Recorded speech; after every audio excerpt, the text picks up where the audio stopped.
ሰላምና ጸጋ ይብዛል ወንድም አረጋ እንደምን ሰነበትክ እንዴት ቆየ ሁሉ መልካም ሁሉ ሰላም ነው እግዚአብሔር አምላክ ይባረክ ክብር ለኢየሱስ ይሁን እኔ ጋር ሁሉ ሰላም ነው ዛሬ አንድ ጥያቄ ይዤ ወደ አንተ መጥቻለሁ እሱም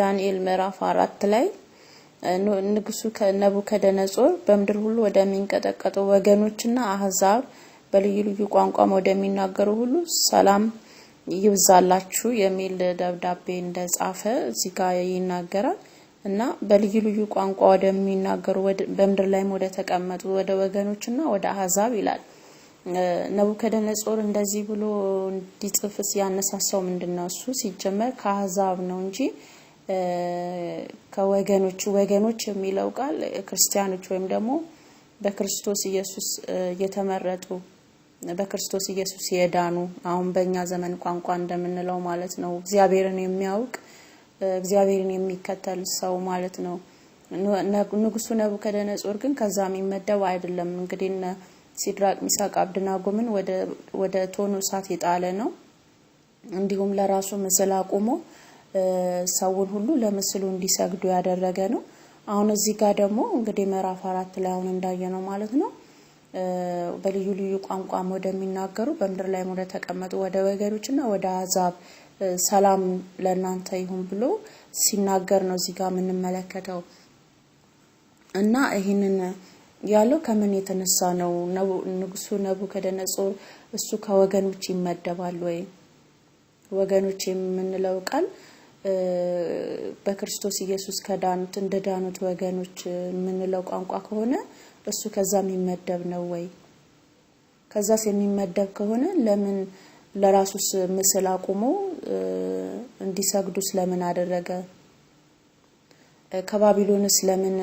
ከባቢሎንስ ለምን ለእግዚአብሔር ቤት የተቀመጡትን ዕቃዎች ለምን ማረከ እና ለራሱ ጥቅም ለራሱ መጠጫና ለራሱ የኃጢያት እንትን አድርጎ ስለምን ተጠቀመ እና ነቡከደነጾር ከየትኛው ነው የሚመደበው ለማለት ነው በአጭር ማለት ሪከርድ እንዳላበዛብ ማለት ነው ሁለተኛው ደግሞ ምንድነው በጣም ለረጅም ጊዜ በውስጥ ጥያቄ የሆነ የሚኖረው ነገር ያለው ነገር ምንድነው 24 ሽማግሌዎች እልፍ አላፍ መላእክት እንዲሁም 24 ሽማግሌዎች በእግዚአብሔር ፊት ቅዱስ ቅዱስ እያሉ ይሰግዱለታል ይላል አይ ቲንክ ራእይ ውስጥ ነው ይሄ ቃል የሚኖረው በያስባለውና አሁን ስፍራውን በትክክል ባላቀም ማለት ነው እና እነዚህ 24 ሽማግሌዎች እነማን ናቸው 24 ሽማግሌዎች ደቀ መዛሙርቱን ጨምሮ ነው ወይስ ከአባቶቻችን ናቸው እነዚህ 24ቱ እስቲ ከየትኛው ወገን እንደሆኑ ብትነግረኝ በጣም ደስ ይለኛል ወንድም አረጋ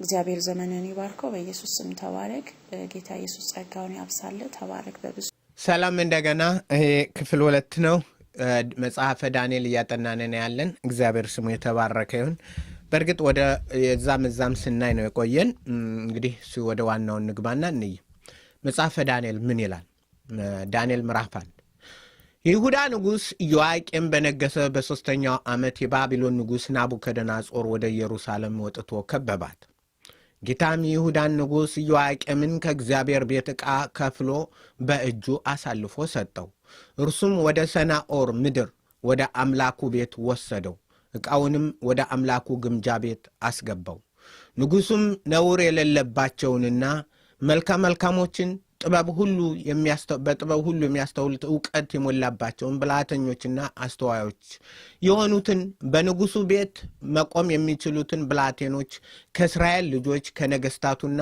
ከመሳፍንቱ ዘር ያመጣ ዘንድ የከለዳውያንን ትምህርትና ቋንቋ ያስተምራቸው ዘንድ ለጃንደረቦቹ አለቃ ለአስፋኔዝ ነገረ እንግዲህ ያው በመጽሐፍ ምንመለከተው እግዚአብሔር ለኤርምያስ ተናግሮ እንደነበረው ንጉስ ኢዮአቄም በጣም አመፀኛው በተለይም ኤርምያስ ምዕራፍ 36 ላይ ስናይ እግዚአብሔር የገለጠለትን ለኤርምያስ እና ለባሩክ የገለጸውን ወስዶ እንዲናገር ምዕራፍ 35 ላይ ምዕራፍ 35 ኤርምያስ 35 ላይ የምናየው ያንን ነው። እግዚአብሔር አምላክ የገለጠለ ምዕራፍ 36 ይቅርታ ምዕራፍ 36 ላይ ነው። እንዲህም ሆነ በይሁዳ ንጉሥ በዮአስ ልጅ በዮአቄም በአራተኛው ዓመት ይህ ቃል ከእግዚአብሔር ወደ ኤርምያስ መጣ።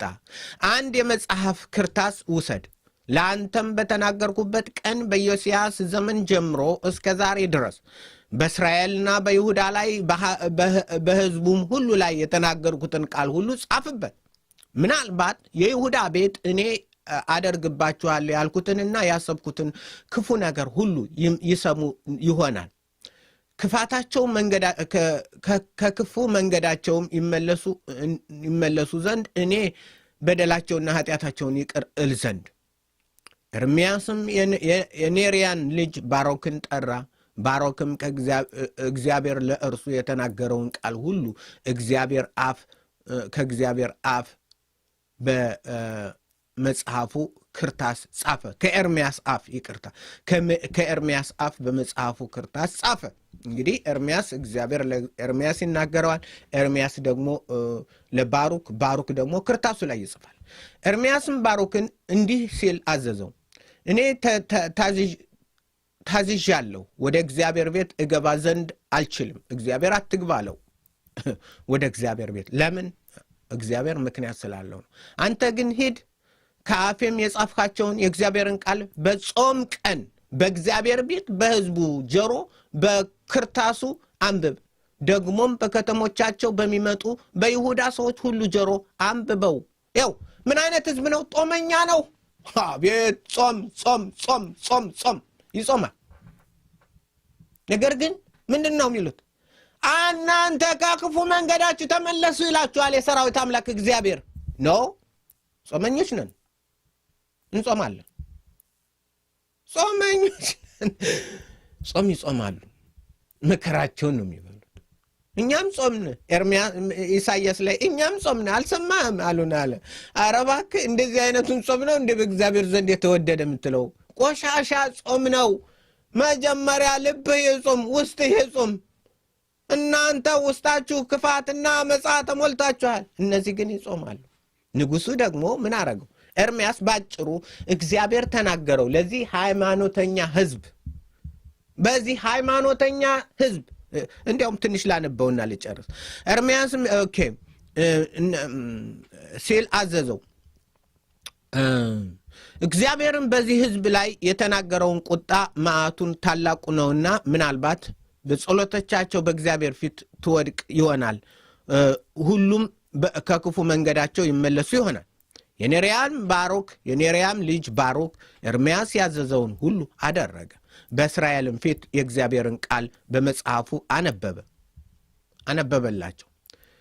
እንዲህም ሆነ የይሁዳ ንጉሥ በኢዮስያስ ልጅ በዮአቄም በ5ኛው ዓመት በ9ኛው ወር በኢየሩሳሌም የተቀመጡ ሕዝብ ሁሉ፣ ከይሁዳ ከተሞች ወደ ኢየሩሳሌም የመጡ ሕዝብ ሁሉ በእግዚአብሔር ፊት ለመጾም አዋጅ ተናገሩ። አዋጅ ነገሩ። ምንድን ነው? እንጾማለን። ተመለሱ። አንመለስም፣ እንጾማለን። የእግዚአብሔር ቤተ መቅደስ ምዕራፍ 7 ላይ ታችታ አትበሉ የእግዚአብሔር ቤት እናንተ ተመለሱ። ምንድን ነው? እንደሱ ይሄ ኤርምያስ ይሄ ሰይጣናዊ ነው። ይሄን አንቀበለውም። እንጾማለን። የእግዚአብሔር ቤተ መቅደስ እነዚህ ቤተ መቅደሱን የተማመኑ እግዚአብሔርን የጣሉ እግዚአብሔርን ያስወጡ ነገር ግን በሃይማኖታዊ ልብሳቸው ብቻ የታመኑ ሕዝቦች ናቸው። እግዚአብሔር ይህንን ሰጠው። ንጉሡም አነሳና በካራ ቀደደው። በካራ ምን አረገው? ወደ ታች አንበውት ቀደደና እሳት ውስጥ የእግዚአብሔርን ቃል ወረወሩ፣ አነደደው። ስለዚህ ነው ከ7 ዓመት በፊት ስናጠና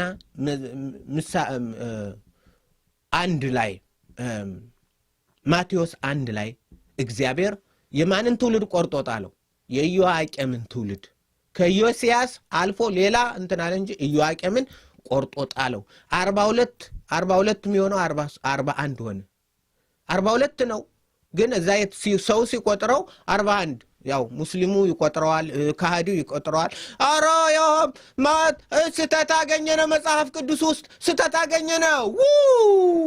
ምንድን ነው? ማቴዎስ የቆጠረው 42 ይላል እንጂ 41 ነው። 41 ነው ቁጠሩት። እኔ ማነሳውና ቆጠርኩት 41 ሆነ። እንዴ ጌታዊ ምን ሆኖ ነው መጽሐፍ እንዴ? አሃ የስተት መጽሐፍ የውሸት መጽሐፍ ነው። መጽሐፍ ቅዱስ ማለት የውሸት መጽሐፍ ነው። ከዛ በኋላ እያንዳንዱ ሰው ማጥናት ጀመርኩ። እያንዳንዱ ሰው ኦኬ፣ ኧረ ኢያቄም የታል? የለም። ለምን? እግዚአብሔር ከሕያዋን ቆረጠው። ስለዚህ 42 ነው፣ ግን ኢያቄምን ቆረጠው። ለምን? ተማር። እግዚአብሔር ሊያስተምረን ስለወደደ ነው። ከጻድቃን መጽሐፍ፣ ከቅዱሳን መጽሐፍ፣ ከሕይወት መጽሐፍ ተቆርጠው አብረው ተቆጥረው የነበሩ ከሕይወት መጽሐፍ ግን ተቆርጠው የወጡ አሉ። በመጨረሻው ዘመን ከሕይወት መጽሐፍ ከክርስቶስ የማዳን መጽሐፍ ተቆርጠው የሚወጡ አሉ። ያን ነው ትምህርቱ።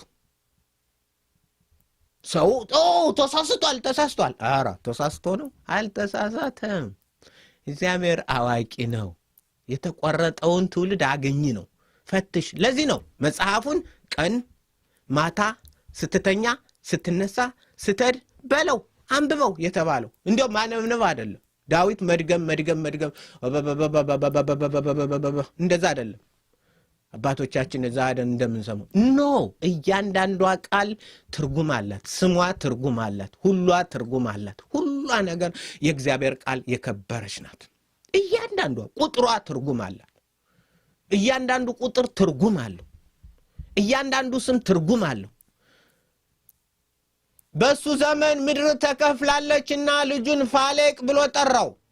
ምድር ምን ሆና ተከፈለች? ፋሌቅ፣ መከፋፈል፣ መሰነጣጠቅ። ለምን? ምድር ተከፈለች። በአንድ ስም የምድርን ታሪክ ያስቀምጠዋል። ይችላል እግዚአብሔር? ዓለም አይችልም። እግዚአብሔር ግን በአንድ ሰው ስም ፋሌቅ ብሎ ጥራው። ለምን? ምድር ተሰነጣጥቃለች። አንድ የነበረው ብትንትኑ ወጥቷል። ትልቅ አደጋ ደርሷል። የደረሰውን አደረገ። የደረሰውን ታሪካዊ፣ የደረሰውን ሁኔታ፣ የደረሰውን ካታስትሮፍ እግዚአብሔር ፋሌቅ በሚለው ስም አስቀመጠው። በቃ በአንድ ስም ትልቅ መጽሐፍ እንዲያርገ ልሸከመው ማልችለው መጽሐፍ የሚጻፍበትን በአንድ ስም ጭምቅ አድርጎ እግዚአብሔር ፋሌቅ ብሎ ጠራው። ትርጉም አለው። እግዚአብሔር ስሙ ይክበር። ክብር ለእግዚአብሔር ለአምላካችን። እንደዛ ነው ዘፍጥረት 10 ላይ ስንመለከት ምናገኝ እና በአጠቃላይ ይህ አመፀኛ ንጉሥ እግዚአብሔር ከነ ቤተ መቅደሱ ዕቃ የእግዚአብሔር ቤተ መቅደስ ኤርምያስ አትበሉ አላቸው። እንደው ይሄንማ እንትን አትበል እንዴ እንላለን አሉ። እግዚአብሔርም ምን አለ እዚህ ላይ? የይሁዳ ንጉሥ ኢዮአቄም በነገሰ በ3ኛው ዓመት የባቢሎን ንጉሥ ናቡከደነፆር ወደ ኢየሩሳሌም መጥቶ ከበባት። ጌታም ማን? እግዚአብሔርም የሆባ እግዚአብሔርም የይሁዳን ንጉሥ ኢዮአቄምን ከእግዚአብሔር ቤት ዕቃ፣ እነሱ የሚሉት ምንድን ነው? የእግዚአብሔር ቤተ መቅደስ አትበሉ ኖ። ኤርምያስ እንደዛ ብሏቸው ነበር። የሚጾሙበትን ዕቃ፣ ለጾም የሚያቀርቡትን ዕቃ ሁሉ፣ የቤተ መቅደሱን ዕቃ እግዚአብሔር ክፉውን ንጉሥና የክፋት ዕቃቸውን ለማን ሰጠው? ለናቡከደነፆር ሰጠው። ቤተ መቅደሱ ነደደ።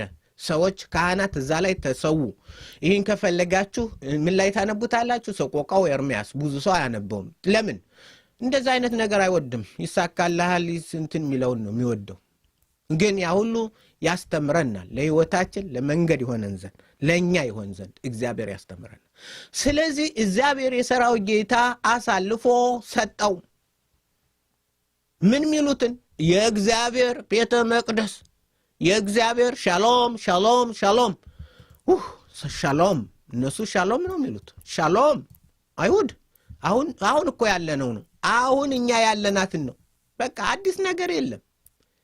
አዲስ ነገር የለም። እግዚአብሔር ስሙ የተባረከ ይሁን።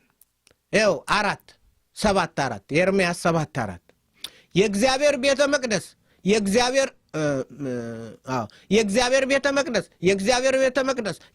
ቤተ መቅደስ እያላችሁ በሐሰት ቃል አትታመኑ።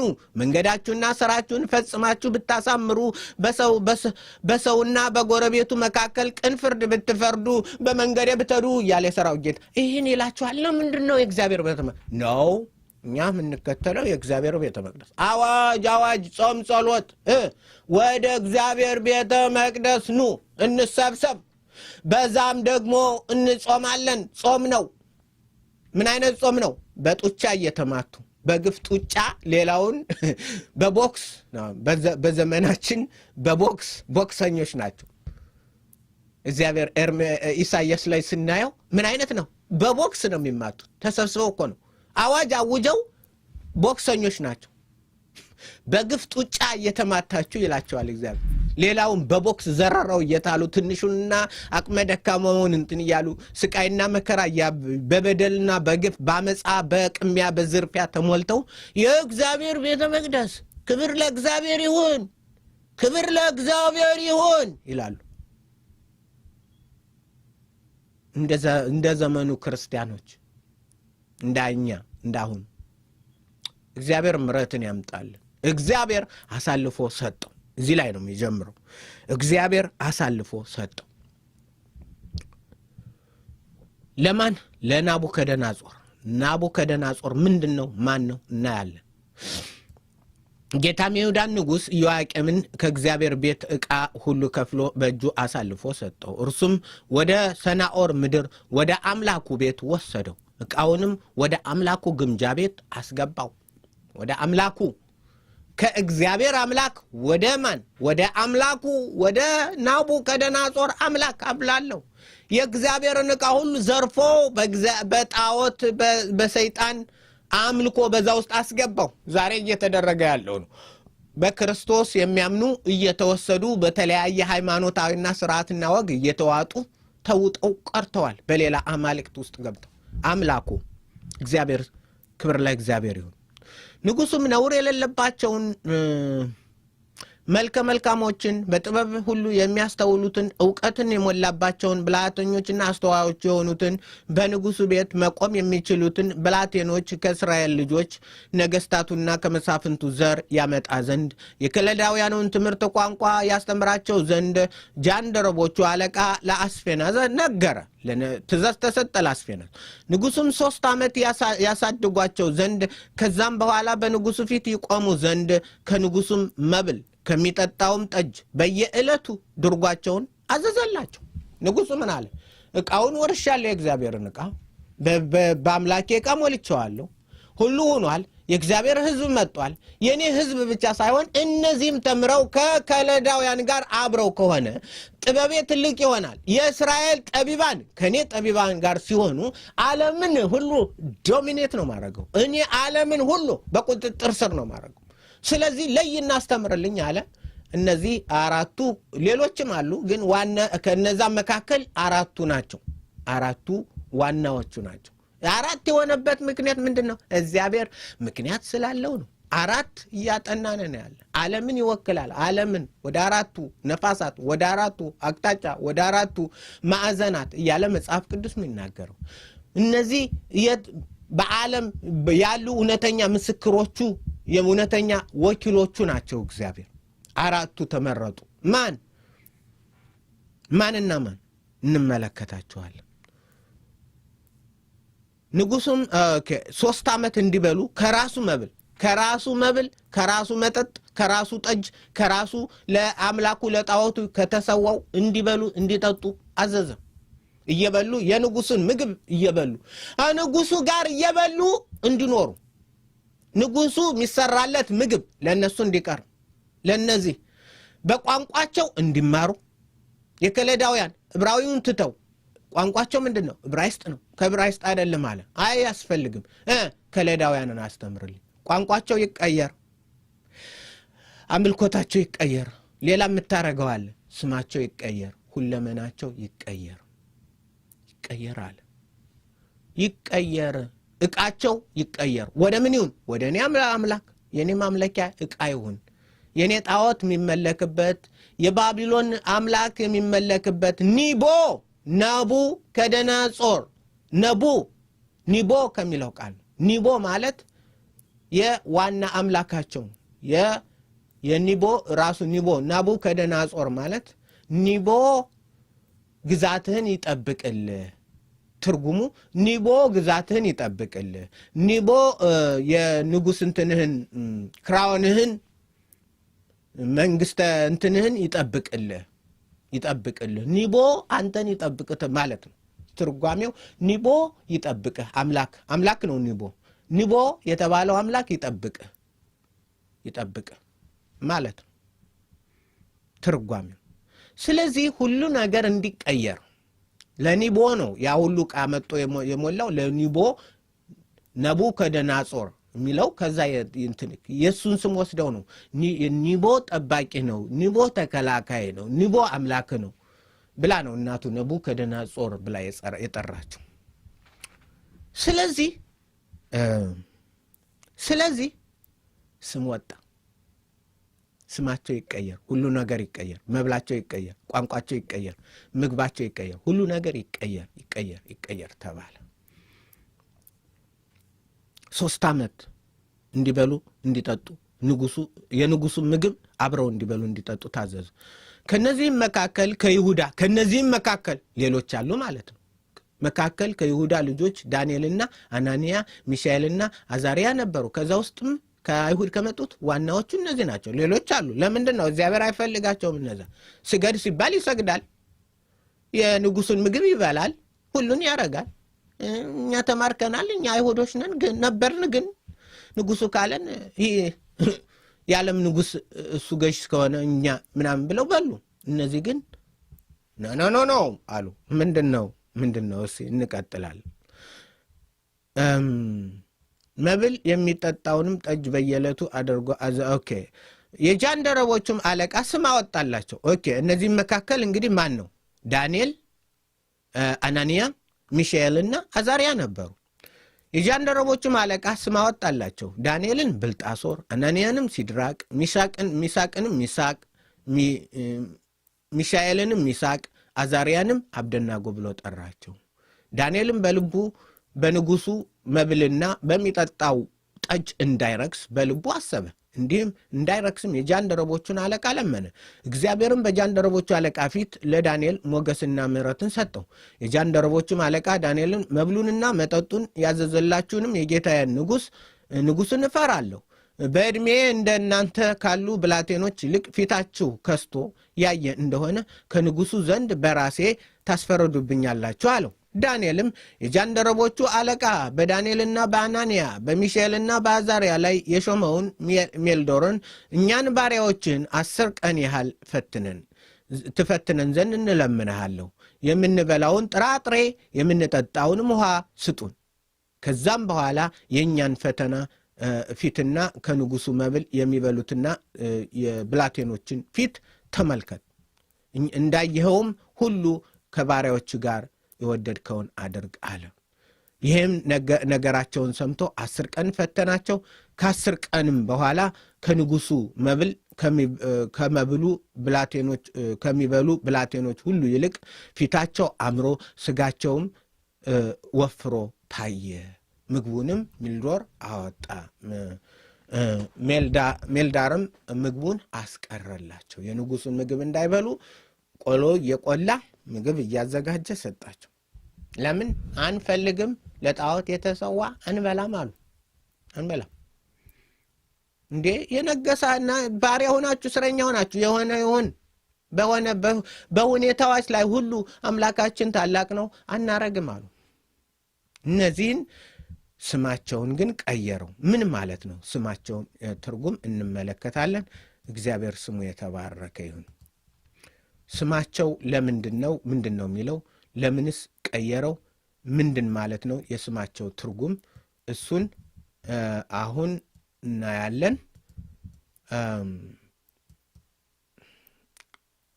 ሰፋ አድርገን ነው የምናየው። አሁን ማንኛውም በመጽሐፍ ቅዱስ ውስጥ ያሉ ስሞችን የእነዚህን ስሞችና ሌሎችም በባር የሚጀምረውን እንመለከታለን። ለምንድን ነው ስማቸውን የቀየረው? ምንድን ማለት ነው? መጀመሪያ የነበራቸው ትርጉም ምን ነበረ? ኋላስ ምን ብሎ ነው የሰየማቸው የሚለውን ከሚቀጥለው እነዚህን እናያለን። ዳንኤል በእነዚህም መካከል ከይሁዳ ልጆች ዳንኤልና አናንያ፣ ሚሻኤልና አዛርያ ነበሩ። ዳንኤል ማለት እግዚአብሔር የኔ ፈራጅ ነው ማለት ነው። እግዚአብሔር የኔ ፈራጅ ነው፣ የኔ አዳይ ነው፣ የኔ ፍርድን ለእኔ የሚፈርድልኝ ነው። ፈርዶ ይታደገኛል ማለት ነው። እናቱ ስታወጣለት እንደዛ ነው ዳንኤል። እሱ ግን ምን አረገው? ቤልሻዛር ብሎ ጠራው። ቤልሻዛር ማለት ደግሞ የብልጣሶር ማለት ነው። ቤልሻዛር ወይም ብልጣሶር ማለት ደግሞ የምንድን ነው? ሎርድ ኦፍ ደ ስትሬትን ትሬዥር፣ የሀብቴ አምላክ ማለት ነው። የሀብትና የብልጽግናዬ አምላክ፣ የሀብትና የብልጽግናዬ አምላክ።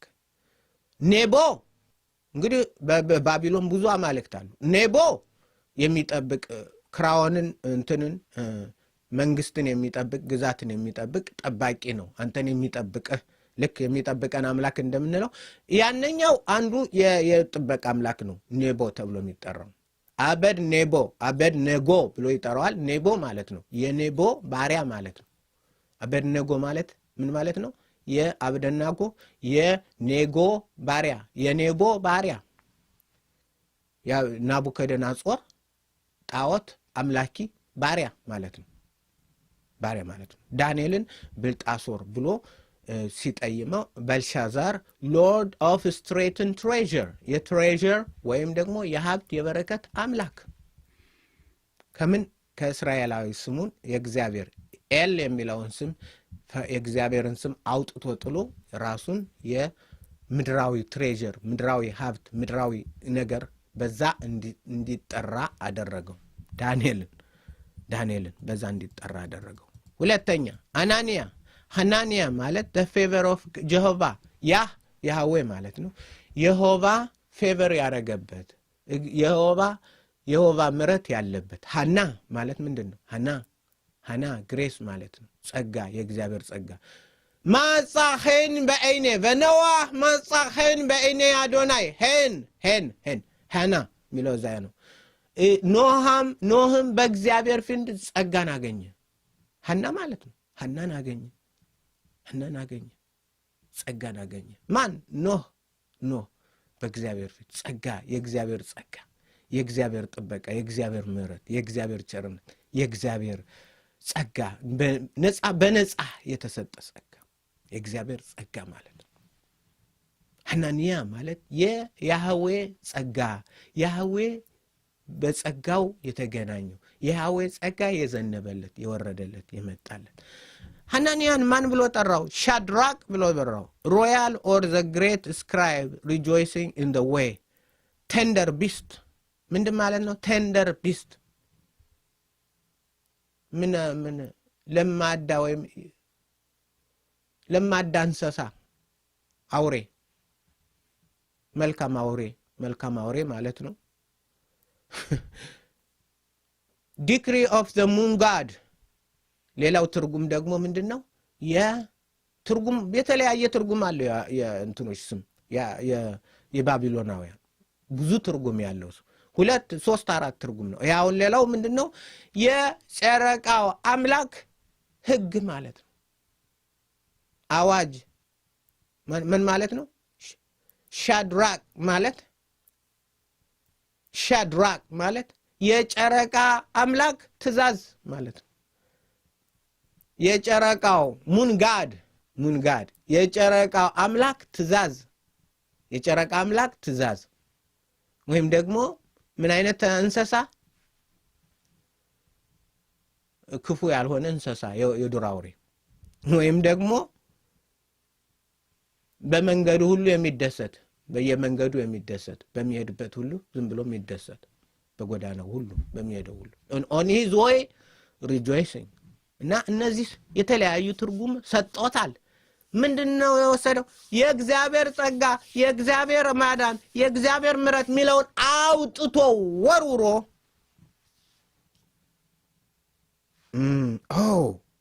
ምንድነው የሰዓት የሚደርሰው? እንትን አደረገው። ይሄን አደረገው። የጨረቃ አምላክ ባሪያ አደረገው። ሚሻኤል who is like God አምላካችን እግዚአብሔርን የሚመስል ማን ነው? እግዚአብሔርን የሚመስል አለ ወይ? አንተን የሚመስል አለ ወይ እግዚአብሔር ሆይ ብላ ስም አወጣችለት። ሚሻኤል አለችው። ያንን ደግሞ ተረጎመና ሚሻቅ guest of a king የንጉስ እንግዳ ወይም ደግሞ who is thou art እንዳንተ ያለ ማን ነው? እንዳንተ ያለ ማን ነው ተብሎ ለሰውየው ለንጉሱ መጠሪያ።